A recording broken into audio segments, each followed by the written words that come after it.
Chapter 46. Coco ran the shower as hot as it could. He felt his skin burning, but he didn't care.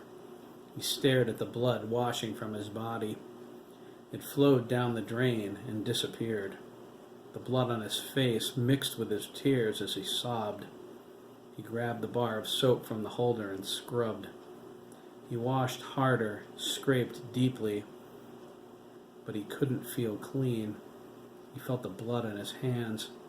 He stared at it, swooned, and collapsed onto the shower floor. What's happening to me? Coco thought. He rocked back and forth under the steaming water. Please, God, help me, okay? Please? Am I reacting to the garrison's pot? Was it laced with PCP or something? The blood. Holy Jesus Christ, did I hurt somebody? Coco trembled. He was slipping away somewhere dark and cold. He jerked up quickly, grabbing for something steady.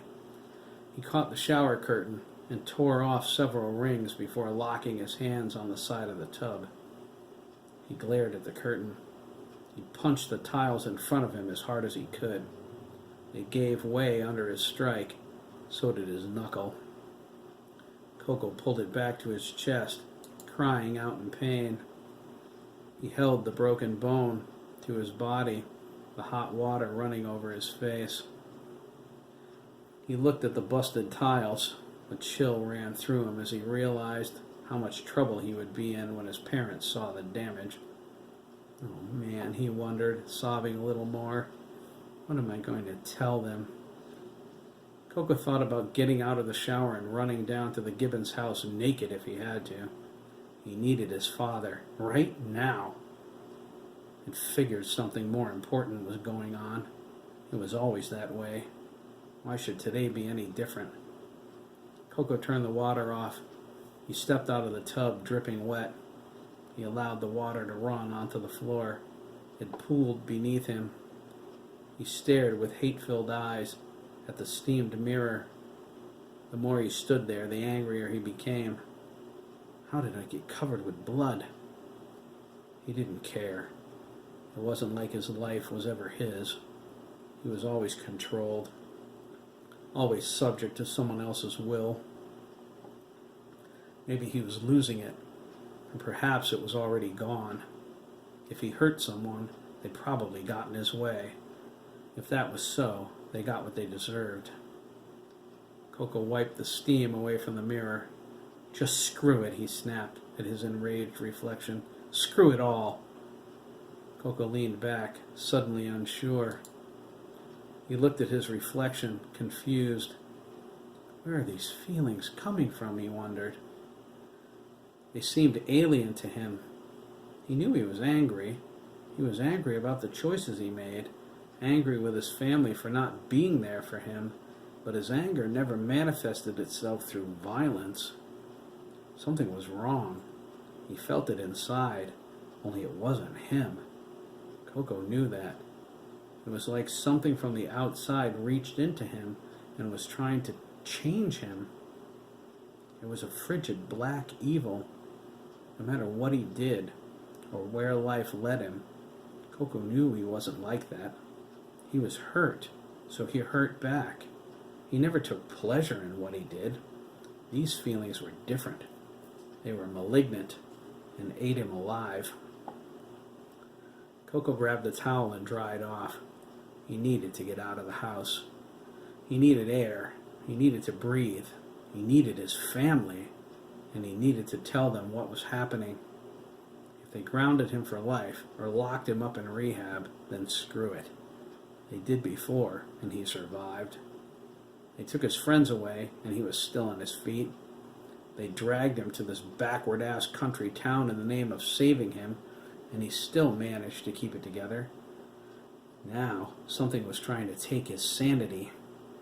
Well, they can't have it, Coco thought, gathering his blood-stained clothes. They're not taking my mind, understand? They're not. Coco stormed into the living room, stark naked, not caring that the curtains were wide open.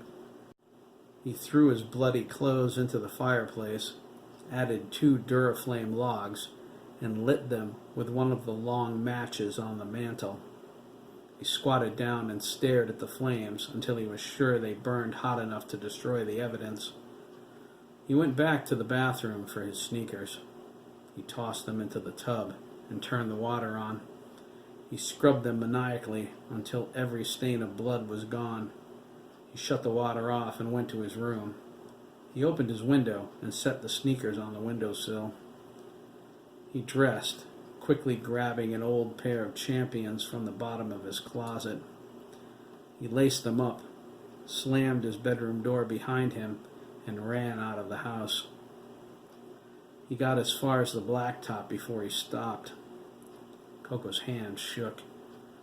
He was afraid he might have seriously hurt someone. He wondered if he should go to his father first. But what if it was something else? What if he hadn't hurt anyone at all? If that were the case, Coco's father would have him drug tested. They would find out he was smoking pot and whatever else the Garrisons put in there. He would indeed be on his way back to rehab. Coco hated that thought as much as he hated the counselors there. It wasn't like they did any good. Could they change anything that happened? No. Could they make him forget any of the things he did? No. They could only make him relive it repeatedly.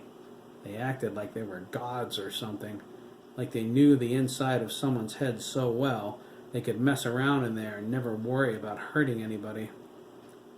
They didn't fool Coco. They hurt him enough in rehab the last time. They taught him and his family about tough love. Didn't they see? Tough love killed people. It opened wounds inside that never healed. It might scar, but often it didn't. It was the razor blade slice of betrayal. It was, get your life together, or everyone you love will abandon you. Coco wasn't going through that again. If he ever lost the feeling in the back of his mind that said his family still loved him in spite of everything, that would be the final straw. If they turned their backs on him again, Coco would kill himself. That truth was as ugly as the feelings it brought. He retraced the route he ran home. He intended to follow it back to where he woke up.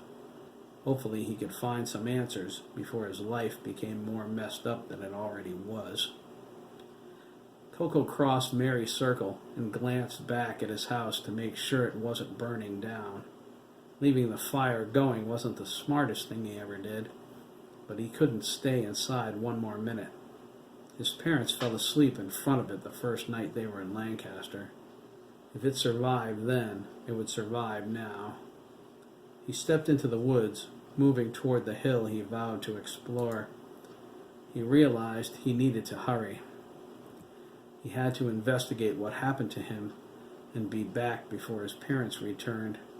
If they got home first, the third degree would begin. Coco knew with the way he felt, it would push him over the edge. He climbed up the small hill with big steps.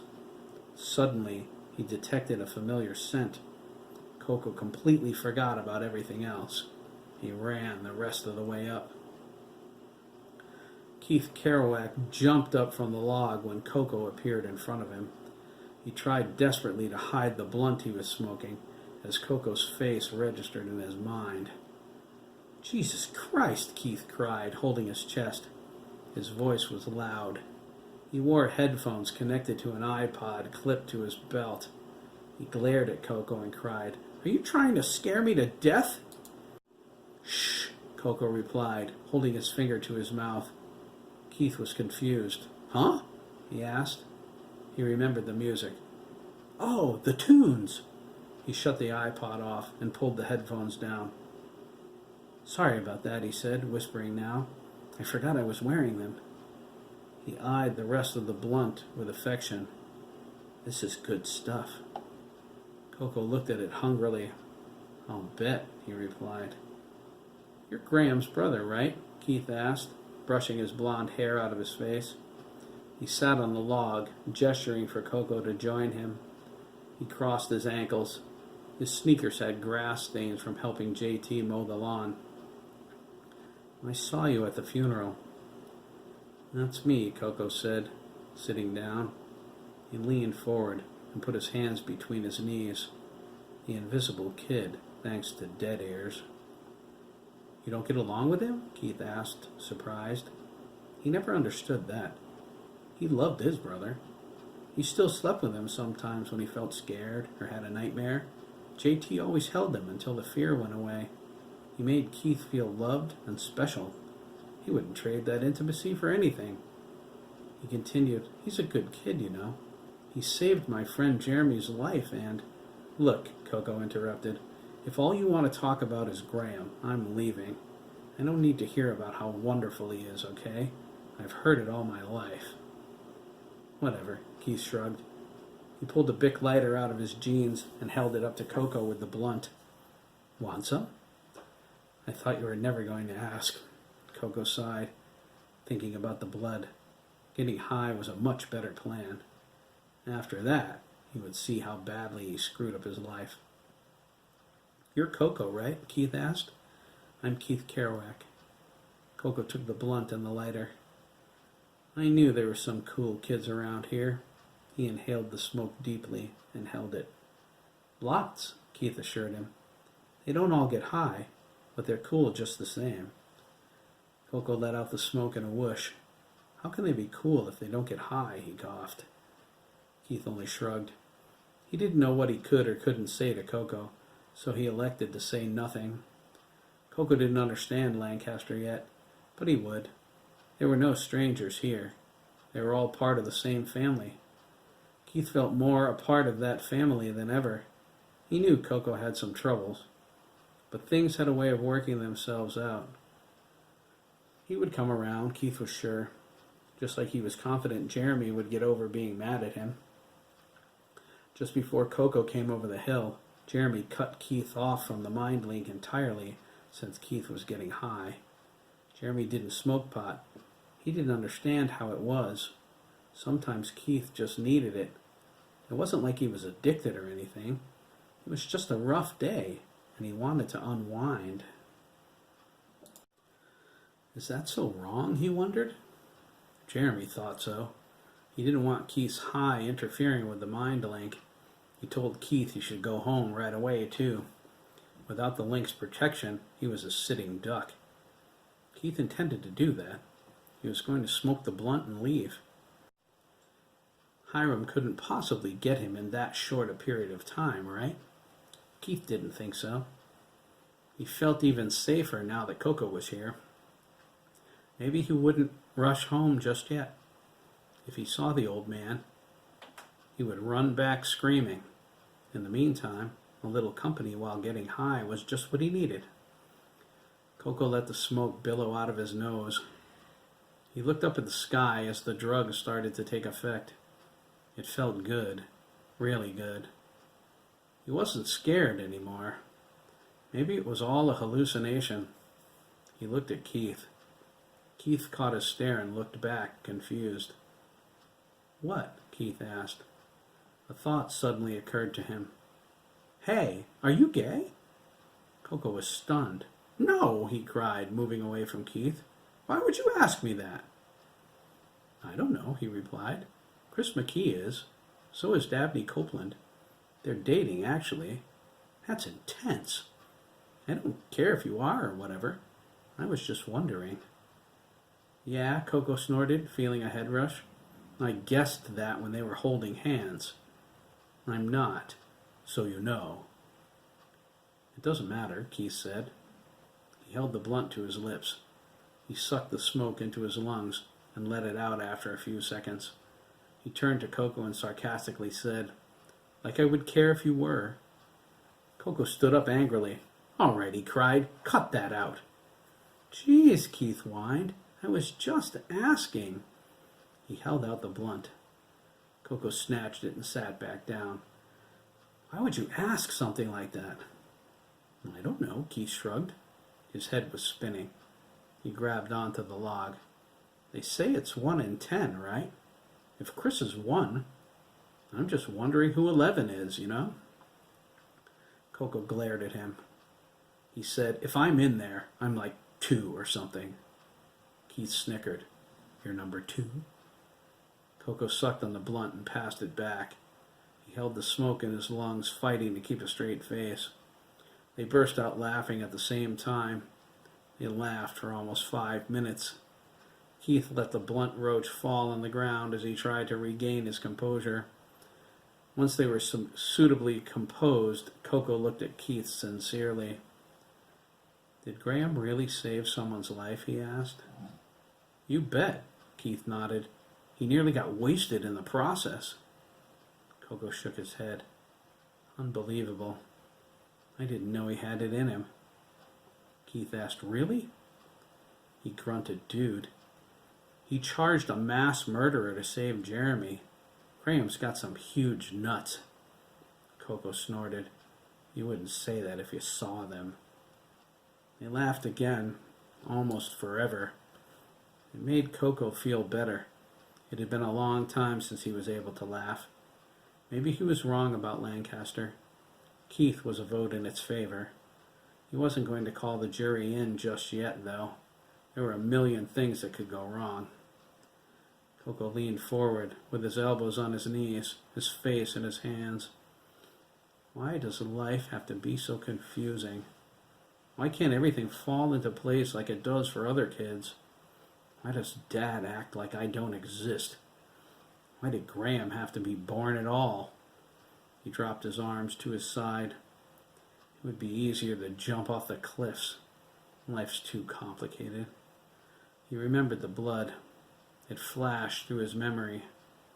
Did I hurt someone? I'm going to the cliffs for sure if I did. It will be the last straw. Coco was tough. He was hard when he had to be, but he never hurt anyone except himself. If that changed... Coco shivered. He was about to say goodbye to Keith, thank him for the high, and tell him he looked forward to seeing him again sometime. He needed to find out the truth behind the blood on his hands and his clothes before he went loony. Without warning, Coco's world went black. Keith watched Coco curiously. He was all stiff, like he was having a seizure. Screw that, Keith thought. If he freaks out, I'm booking.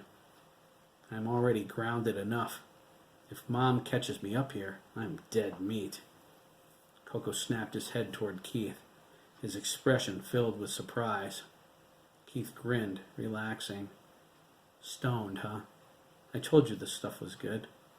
Suddenly, he was puzzled. Wait a second. Your eyes.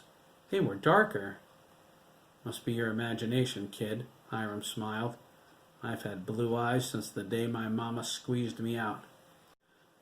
Keith felt very lightheaded. Coco's voice was wrong. He looked down at the roach. Maybe a little too good, Keith muttered. He rubbed his eyes. They felt dry and sore. You're Kerouac, right? Hiram asked, sliding a little closer to him. Duh, Keith said. Like I didn't tell you that a few minutes ago? Hiram nodded. Got to be more careful, he thought. He asked, So, where are all your friends? He snorted indignantly. No more pot for you, man, he grumbled. He was very stoned now and feeling incredibly arrogant. We smoked one blunt and you can't remember shit. Humor me, Hiram said. Keith rolled his eyes. They're at Lyle Gibbons' house, dude, he said. Duh. Like your mom and dad? Like your brother? Don't you pay attention to your own family? Everyone's down there for the meeting. Oh, Hiram replied. He thought, I guess I don't have to wonder about what. McKee is there too, I'll bet. If I could get inside for just a few seconds, I could cut his friggin' throat. No McKee, no farm. I have to find a way. He's not keeping my property. Hiram cleared his throat. Why aren't you there? He asked. Mom wouldn't let me go. Really? Hiram asked. Why not? She said we're not getting any more involved in this than we already are, Keith replied. It makes me mad, too. My mom's so without a clue. It's not even funny. But you were invited? Hiram asked. He started kneading his upper thighs. This was going somewhere. He was sure of it. Yeah, they invited me, Keith said. I could go right now if I wanted to, but Mom would have my ass for sure. I guess you get your ass, kid. Keith looked at him like he was crazy. It was the last thing he saw before Hiram leaped out of Coco's body and into his. Hiram scanned it for any trace of Jeremy. There wasn't any. Coco jumped up from the log in a panic. He looked wildly around. Hiram watched his terrified face. What's wrong, Coco? He asked. I blacked out or something, Coco replied fearfully. Something's messed up. This keeps happening to me. Don't sweat it, kid, Hiram grinned. You only have to worry about stuff like that when you wake up covered with blood. Coco felt all the color drain out of his face. That's when you know you're really screwed up, Hiram continued. Coco ran. He went down the hill, across Mary's Circle, and into his house. He didn't stop running until he was in his room, slammed the door, and locked it. Hiram stood up and stretched. He felt Keith's body all over, groping it. He sighed his disappointment. Baby boy, he thought. He started walking toward Lyle's house. He moved 2 steps and paused, feeling the iPod on his belt. He slipped the headphones on and pushed the play button. Floyd, huh? Hiram muttered. He liked country music, but it would do. He felt a head rush, waited for it to pass, and muttered, Jesus, does every kid in this friggin' town get high? Hiram resumed walking. If Jeremy could sense him inside Keith, he was sure he could get away before the kid could do anything to him. If he couldn't sense him, You're dead, Chris, Hiram whispered. You're dead meat on a slab.